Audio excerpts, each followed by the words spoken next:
já parou para pensar qual é o significado de diferenças e diversidade? Sim? Não? Na continuação do nosso Papo Cabeça, a Cobra Preta vai nos explicar direitinho o que cada uma dessas palavras significa. E aí, acha que elas são iguais? Elas são complementares? Confere aí! E dando continuidade ao nosso Papo Cabeça com a Cobra Preta, hoje vamos conversar um pouco sobre diferenças e diversidade. Cobra Preta, diferença e diversidade são a mesma coisa? Então, apesar de serem parecidas, mas tem uma diferença. A diferença, ela tem relação geralmente com uma comparação, né? Uma coisa é diferente de outra. Quando a gente fala de diversidade, a gente está falando da expressão de várias diferenças numa sociedade. Creio que seja isso. Em resumo. Perfeito. E falando em diferenças e em diversidades, como elas influenciaram na gastronomia? Conte-nos um pouco do seu famoso acarajé aqui em Aracati. Que tal? Pode falar. Então, falando sobre essa diversidade étnica e racial que existe no nosso país, uma coisa interessante de saber é que quando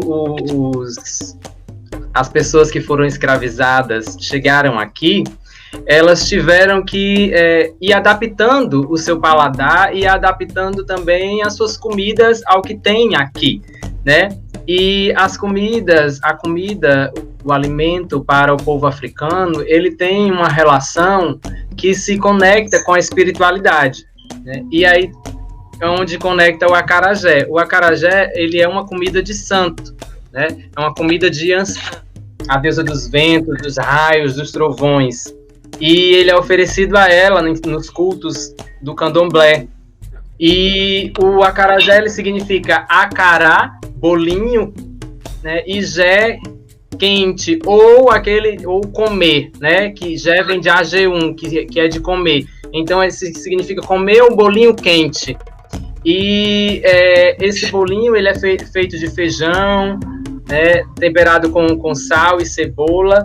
E com o passar do tempo, com o passar da história, foram se adaptando as receitas e algumas coisas, e foi se acrescentando também ao acarajé o molho, né? O molho de pimenta, que é a especiaria do acarajé, e o vatapá, o caruru, que são comidas também que podem ser comidas separadamente ou podem ser comidas em conjunto com a acarajé, e também a salada de tomate verde e o camarão. Tudo isso foi parte dessa adaptação dos povos africanos na vivência no Brasil. Perfeito. E no caso do LGBTQIA+2, como trabalhar o convívio com as diferenças de cor da pele e de gênero sem sair dos clichês sociais? Sem cair, na verdade.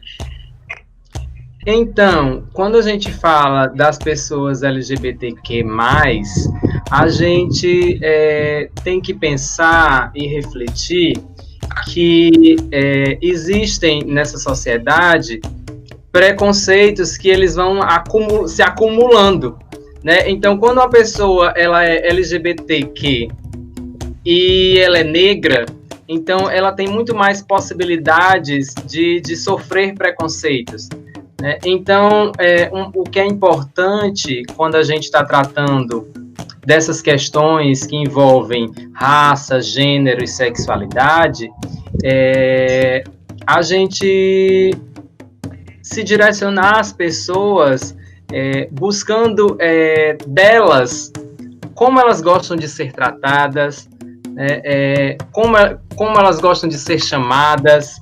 Eu acho que isso ela pode nos fazer com que a gente não caia nesses clichês, né? Com que a gente não caia nesses preconceitos, nesses estigmas, né? E saber que essas pessoas elas têm um saber, elas têm uma vivência, elas têm uma prática que pode ser partilhada e pode contribuir em qualquer espaço onde elas estejam, né? Diferente de alguns lugares que acham que pessoas negras não têm saber, que não sabem falar certas línguas, mas que a gente pode buscar nessas pessoas o saber, né, a partir da prática, das vivências que elas têm. Cobra Preta, te dou a palavra de considerações finais. Primeiro, agradecer ao convite. É sempre bom estar partilhando aqui com a FVJ. É um espaço que a gente tem estabelecido uma parceria muito gostosa. E dizer que precisamos estar atentas nessa atualidade que a gente vive a essas questões, tanto do racismo quanto da LGBTQ-fobia. E estar atento a isso significa também se colocar em posição de abertura a perceber as mudanças que hoje são processadas fruto das lutas pelo respeito à diversidade. E o respeito à diversidade, ele exige de nós um posicionamento de abertura, um posicionamento de reflexão, de autorreflexão, saber onde é que eu estou sendo racista, onde é que eu estou sendo LGBTfóbico ou LGBTfóbica, né? Tudo isso perpassa pela autorreflexão. Então, que a gente possa, nesses próximos dias, próximos anos que vem por aí, se colocar nessa posição de reflexão. E quando alguém olhar para você e dizer assim, olha, isso tem um quê de racismo, olha, isso tem um quê de LGBTfobia, ao invés de você já rebater, eu não sou racista, eu não sou LGBTfóbico, então silencia, reflete, onde é que está o meu racismo, onde é que está a minha LGBTfobia?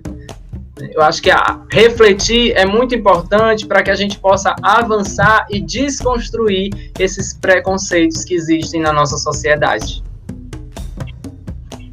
E dar espaço. Por isso, né, eu agradeço, porque isso, dar esse espaço também para a gente estar falando sobre esse assunto também é muito importante. E é por isso que eu iniciei agradecendo. Pronto, nós que agradecemos a sua participação, muito obrigado. Então, gente, esse foi o nosso Papo Cabeça e espero que continue com a gente. Até mais.